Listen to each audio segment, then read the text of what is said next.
પૂજીએ હે પ્રેમ તત્વને પૂજીએ ને સેવીએ સુખરીત અસાર સ્વરૂપે સદગુરુ વંદીએ વારંવાર હે સદગુરુ સંત કૃપા કરે સદગુરુ સંત કૃપા કરને ઉપજે નિર્મળ જ્ઞાન શુદ્ધ ચેતન તુર્યા પદ રહે નિરંતર ધ્યાન બોલીએ સદગુરુ મહારાજ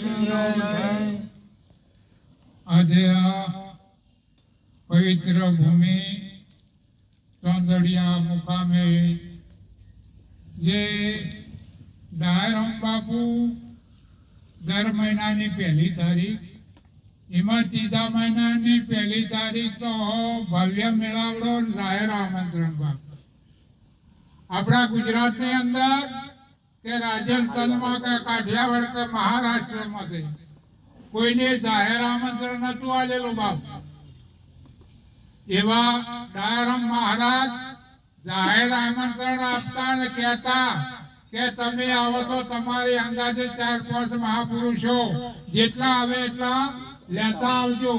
અમને એ વખત કીધું કે ભુવા આવે તો તમે તો લાવજો ને વાંકણ. આવા મહાપુરુષના કોટી કોટી વંદન, એમના ચરણોમાં કોટી કોટી વંદન અને સાથે અમારા મધુબા મહારાજ એમને પણ કોટી કોટી વંદન. આ મહિમા નિભાવી રહ્યો બાપુ. બાપુની તો વાત આ જીભે કારણ કે ધરતી માપતા કાગળ કરું કલમ કરું વર્ણાય સાત સહાની સહાય કરું તો આ ગુણ લખ્યો ના એવો ગુણ છે બાપ ડાયરામ મહારાજ નો. એ આ જીભી લખાયો નહીં બાપ. અને આ ધરતી જેવડો કાગળ કરો તો ટૂંકો પડે એવું છે બાપ.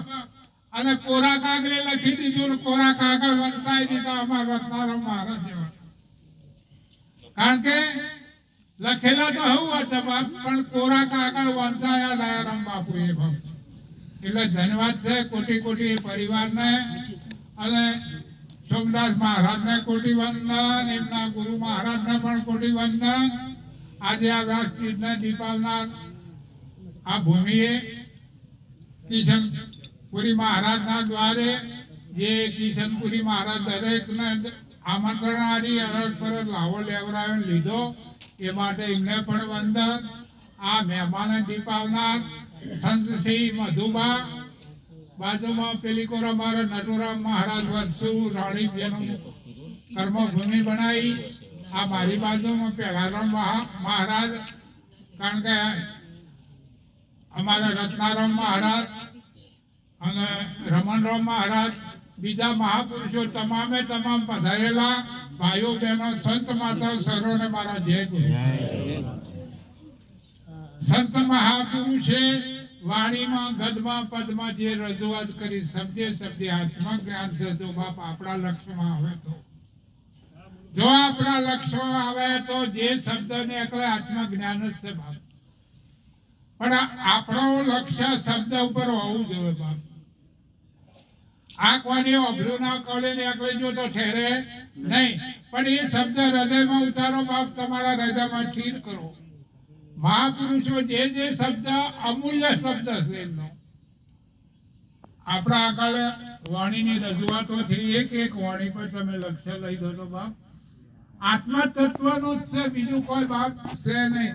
મહારાજે સરસ કીધું કે હું કોણ હરિ કોણ. બસ આ આર્યો તો પારખ થઈ જાય બસ તમારી. બીજી તો પારખ તમને બધાની છે પણ તમે તમને ઓળખી જાઓ તો મેળ આવે એવો છે. પણ આનો આડો ભેદ પડ્યો છે અને આ ભેદની નિવૃત્તિ થાય એવી આપમેળે નહીં થાય એવી. ગમે એટલા ઉપાય કરો આપમેળે મેળ આવે એવો નથી. આ કપડું મેલું થયું હોય બાપ કોણીથી મેલું થાય, કોણીનો ગાળાથી મેલું થયું અને એને ધોવું હોય તો કોણી જોવે, હાબુ જોવે, ધોકો હોય પણ તઈને ભેગું કરો તો મેલ જાય બાપ. આ અનાછાય આવરણ રૂપી આપણને મેલ ચડી ગયો છે એ અંધાપ કાઢવો હોય તો ધોવા વાળું જોવે ને જોવે બાપ એ પાણી એ જગતની વાણી છે બાપ આ વાણીથી નહીં જાય એવું અને ગુરુમુખ વાણી ધોવા વાળું એટલે ગુરુમુખ વાણીથી આ કપડાનો મેલ જાય ને જાય પછી કપડામાં સળગાર ચોથી આવ્યો બાપ ધોવા વાળે મૂક્યો કે મોય હતો મોય હતો ને બાપ તમે પ્રગટ જ છો કોઈ જુદું છે નહીં તમે જેને ખોળો છો તમે જ છો બાપ જેને તમે ખોળી રહ્યા છો તમે પોતે જ છો બાપ એટલે પણ જગતની વાણીમાં તમે ભીટકા હો તો મેળ આવશે એ ગુરુમુખ વાણી ઉપર આવી દો બાપ અને કોઈ સમરથ સંતગુરુ આવા ડાયરામ બાપુ જેવાનું સણું શીખાયું તો મેળ આવે છે બાપ એટલે નોમની વ્યાખ્યા એટલે નોમ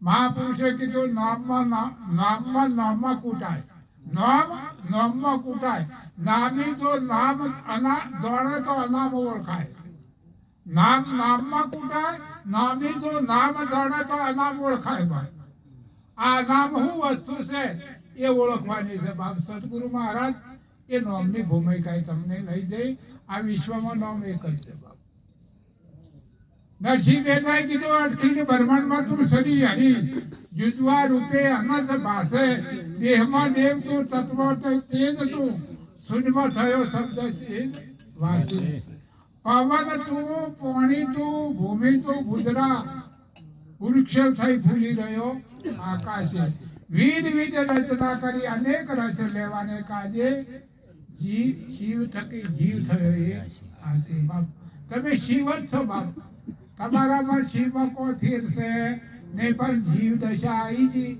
આવરણ ચડી ગયો દશામાં આવી જા આ જીવ દશાને મુક્ત થવું હોય તો સંતના શરણમાં જવું પડે ને જવું પડે બાપ એ વડા મેળ આવે નહીં આવી રીતે વ્યાખ્યા થતી તમારે એક ભાઈ બોલ્યા કે તમે આત્મા કરો ને આત્મા કેમ ઓળખાવતા નહીં કીધું ભાઈ ગીધે મેળ આવતું નહીં આપણા શાસ્ત્રમાં કથાકારો શાસ્ત્ર વાંચતા હોય છે બધું આવતું હોય છે અને વાણિયામાં બધું આવતું હોય છે પણ એ સમજણ આવે નહીં કે તમે કોને તો અમે સમજી ના કીધું નામ ગુણનો આત્મા ને રૂપ ગુણનો દેહ જો ખબર પડી કે આમાં તો અમને કોઈ ખબર ન પડી કારણ જે કીધું કહેવાનું તું કહી દીધું નામ ગુણનો આત્મા રૂપ ગુણનો દેહ કે આમાં તો કોઈ ખબર ન પડી એટલે જીવન મહારાજે કીધું સકળ પદાર્થ આત્મા જગમાં જેટલા નામ નિશાની વણા હરજી નહીં બેઠા આપણે કોઈ ઠોમે જવું હોય બાપ ગમે તે તો સરનામું જોવે નોમ વણા વસ્તુ નહીં મળે અમારા રત્નાકર મહારાજની દુકાન જઈ ઉભા રહો આલો કહો તો હા પણ વસ્તુનું નામ આવડવું જોઈએ બાપ એટલે સકળ પદાર્થ આત્મા જગમાં જેટલા નામ નિશીના વણી અરજી નહીં જડે ઠામ નામ એ તો રામનું અને રામ સર્વમાં રહે આ દેહ પણ નામનો પણ નામનો શું કહે આ દેહનો રામનો સંગ પણ નામનો શું કહે કેણીમાં તો રામ નામ સૌ કહે છે બધા રામ રામ રામ તો કેણીમાં તો લાવે છે બાપ કેણીમાં તો રામ નામ સૌ કહે છે પણ નામાતીત નક્કી કરો તો રેણીમાં રહેશે જો સુધી નામાતીત નક્કી થાય નહીં થાય ત્યાં સુધી રેણીમાં રહે નહીં અને રેણીમાં નહીં રહે ત્યાં સુધી ટકશે નહીં બાપ અભેલું મેળ આવશે નહીં પણ રેણી જોશે નામ આકારે શબ્દ નામનો આકાર શું બાપ નામ આકારે શબ્દ વેખરીએ વેચાણો બાપ એકમ બહુ થા આ તો એક પણ એકમ બહુ થાય એટલે બહુ થઈ ગયો બાપ નામ આકારે શબ્દ ને વેખરીએ વેચાય હરજી હૃદય ઉપજી જેમ આવે તેમ જો આ કોને વભલો ના કોને જતો રહ્યો બાપ શબ્દ એક વૃક્ષ છે પાછું આ નામ આકારે શું બન્યું શબ્દ બન્યો બાપ શબ્દ આકારે એક વૃક્ષ છે અને કલ્પના રૂપી બીજ આ પછી કલ્પના આવી બાપ એટલે કોઈ મેળ પડવા દેતી નથી. શબ્દ આકારે વૃક્ષ કપલા રૂપી બીજ બીજ બીજ એ તો વાસના માયા સરખી ચીજ. આ મેળ આપવા દેતું નથી બાપ. પછી આ વાણી ને વાણી રૂપ થઈ, આ વાસના શું થઈ? વાણી રૂપ થઈ. જે વાસના છે વાણીએ વેચાઈ ગઈ બાપ. અને વાસના વાણી રૂપ થી પેલા આમ કીધું, પેલા આમ કીધું, પેલું આમ છે, પેલું આમ છે. વાણી વાસના રૂપ થઈ અને ફરી નવે ખંડ બાપા ચોય બાચી મેળ્યું નહીં. સદગુરુ વડા ચોય બાચી રાખ્યું નહીં બાપ. વાણી વાસના થઈ ફરી નવે ખંડ, કઈક ને ઝાલ્યા તુંબડા ને કઈક ને ઝાલ્યા દંડ. આ મેળ આપવા દેતા નથી. પણ જેને સદગુરુનું શરણું સ્વીકાર્યું એમને કોટી કોટી વંદન છે. અને જે બાકી હોય બાપા સ્વીકારી લેજો. આ વિશ્વમાં સદગુરુ વાળા કોઈ ઉદ્ધાર કરે એવો નથી. બીજા બધા પકડાશી, કોઈ આમ પકડાશી, કોઈ તીરથ વ્રત જપ નેમ તપ એ બધી હવની વ્યાખ્યા છે પકડાવશી. પણ એક છૂટો સદગુરુ મહારાજ તમને છોડાવશે. તમામે તમામ બંધનમાંથી છૂટવું હોય તો સદગુરુનું શરણું પામવું. એટલે જેને આ શરણું સ્વીકાર્યું કોટી કોટી વંદન. એક તો કિશનપુરી મહારાજને પણ કોટી કોટી વંદન કરો છો. તમને અમને બધાને અમે તો રંડોડિયા ચપટેશ્વર સોસાયટીમાં રાત રહેવાના હતા, પણ મહારાજે ફોન કર્યો.